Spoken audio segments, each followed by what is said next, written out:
Shalom, damai di hati. Senang kita boleh berjumpa lagi di Renungan Harian Keluarga di channel YouTube Gemi Maranatha Selatan. Hari ini Kamis 27 Agustus 2026. Saya percaya kita semua dalam keadaan diberkati oleh Tuhan. Saat ini sebelum kita mendengarkan firman, marilah kita berdoa. Bapa Sorgawi, kami sungguh bersyukur kepadamu untuk kebaikan dan kesetiaan-Mu yang terus teralami dalam perjalanan kehidupan kami. Dari waktu ke waktu kami merasakan betapa baiknya Engkau Tuhan bagi kami, sehingga kami boleh menikmati kehidupan dan mengalami berkat-berkat di dalamnya. Di saat ini ya Tuhan, kami rindu lagi untuk dilengkapi oleh kebenaran firman-Mu yang menuntun dan mengarahkan kehidupan kami. Maka dimanapun kami berada, kami memohon Roh Kudus menolong kami, supaya ketika kami mendengarkan firman, kami memahaminya dan memberlakukannya dalam hidup kami. Demi Yesus Kristus kami berdoa. Amin. Saudaraku, bacaan Alkitab hari ini terdapat dalam kitab Yosua pasal 24 ayat 19 sampai ayat 24. Yosua pasal 24 ayat 19 sampai ayat 24. Seperti ini firman Tuhan ditulis. Tetapi Yosua berkata kepada bangsa itu, "Tidaklah kamu sanggup beribadah kepada Tuhan, sebab Dialah Allah yang kudus, Dialah Allah yang cemburu. Ia tidak akan mengampuni kesalahan dan dosamu. Apabila kamu meninggalkan Tuhan dan beribadah kepada Allah asing, maka Ia akan berbalik daripadamu dan melakukan yang tidak baik kepadamu, serta membinasakan kamu, setelah Ia melakukan yang baik kepada kamu dahulu." Tetapi bangsa itu berkata kepada Yosua, "Tidak, hanya kepada Tuhan saja kami akan beribadah."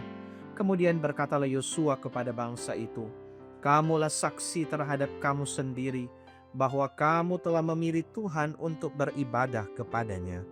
Jawab mereka, "Kamilah saksi." Ia berkata, "Maka sekarang jauhkanlah Allah asing yang ada di tengah-tengah kamu, dan condongkanlah hatimu kepada Tuhan Allah Israel." Lalu jawab bangsa itu kepada Yosua, "Kepada Tuhan Allah kita, kami akan beribadah, dan firman-Nya akan kami dengarkan." Demikianlah bacaan Alkitab. Tema renungan kita, Tuhan Allah Kudus menghendaki hidup kudus. Saudara-saudaraku yang dikasihi dan diberkati Tuhan Yesus, semua manusia tidak menghendaki penderitaan. Semua usaha manusia bertujuan agar hidup tidak susah, melainkan senang dan bahagia. Namun, dalam kenyataan hidup, tidak semua usaha dengan mudah mendapat hasil yang menyenangkan. Apalagi bagi kita sebagai orang Kristen. Seringkali ada tawaran yang menguntungkan, tetapi caranya tidak etis, merugikan, dan menyakitkan orang lain. Kita diperhadapkan dengan pilihan yang sulit. Apakah menempuh jalan yang tidak etis untuk meraih sukses, atau rela berkorban untuk mempertahankan integritas iman? Saudara-saudaraku yang dikasihi dan diberkati Tuhan Yesus, firman Tuhan Allah hari ini mengingatkan kita keluarga Kristen melalui Yosua bahwa mengikuti Tuhan Allah bukanlah perkara yang ringan. Sebab Tuhan Allah itu kudus. Ia juga cemburu, artinya Ia tidak rela kasih umatnya terbagi kepada ilah-ilah lain. Kasih karunia-Nya bukan alasan untuk hidup sembarangan. Kasih karunia-Nya justru mendorong kita sebagai keluarga Kristen untuk hidup semakin menghormati Tuhan Allah. Karena itu, pertobatan bukan sekadar ucapan, tetapi perubahan hidup yang nyata. Orang yang sungguh mengasihi Tuhan Allah akan terus meninggalkan dosa dan belajar untuk hidup kudus, walaupun jalan hidup tidak selalu mudah.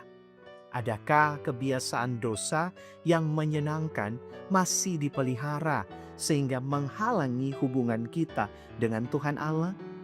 Hidup kudus adalah menjauhi dosa, tidaklah mudah.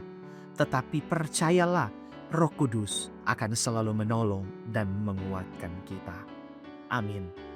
Mari kita berdoa. Bapa di sorga, kami bersyukur untuk firman-Mu yang telah diperdengarkan bagi kami semua. Biarlah firman-Mu ini akan melengkapi kami sebagai umat-Mu untuk senantiasa hidup kudus di dalam Engkau. Walaupun kami harus berhadapan dengan tantangan, walaupun jalan yang kami tempuh penuh penderitaan, tapi ajar kami untuk memilih setia kepadamu ya Tuhan. Tidak berpaling kepada hal-hal lain yang tidak Engkau kehendaki. Supaya kami akan terus menikmati dan merasakan kasih setiamu menjadi bagian kehidupan kami. Oleh karena itu ya Tuhan, kami berdoa, kiranya kehidupan kami semua akan diberkati oleh Tuhan. Masing-masing kami, dimanapun kami menyaksikan tayangan ini, kiranya Tuhan yang akan memberkati kehidupan kami. Kami memohonkan umur panjang, sehat dan kuat diberi bagi perjalanan kehidupan kami pribadi lepas pribadi. Dalam setiap perjuangan hidup kami, dalam usaha, kerja, mata pencaharian, pendidikan, serta perjuangan hidup lainnya. Biar Tuhan yang akan buka-bukakan jalan, sehingga kami menikmati keberhasilan dan kesuksesan yang semuanya datang daripadamu. Tapi lebih daripada itu ya Tuhan, kami memohon, karya selamat-Mu akan terus melingkupi kami dalam hari-hari kehidupan yang kami tapaki, baik secara pribadi tapi juga bersama keluarga-keluarga kami. Kalau kami diperkenankan menikmati berkat Tuhan, ajar kami mengucap syukur. Namun jika kami diizinkan menghadapi pergumulan-pergumulan, tolong dan teguhkanlah iman kami. Terima kasih banyak Tuhan untuk kebaikan-Mu bagi kami. Langkah-langkah hidup kami ke depan kami bawa dalam tuntunan tangan kasih-Mu. Maka ini kami yang berdoa Bapa, demi Yesus Kristus Tuhan dan Juru Selamat kehidupan kami. Amin. Demikian renungan harian keluarga untuk hari ini. Jangan lupa untuk terus mendukung channel ini dengan cara subscribe, tapi juga like, komen, dan bagikan video ini. Yang berkenan memberi persembahan silakan melalui kris yang tersedia. Tuhan Yesus memberkati kita. Shalom, damai di hati.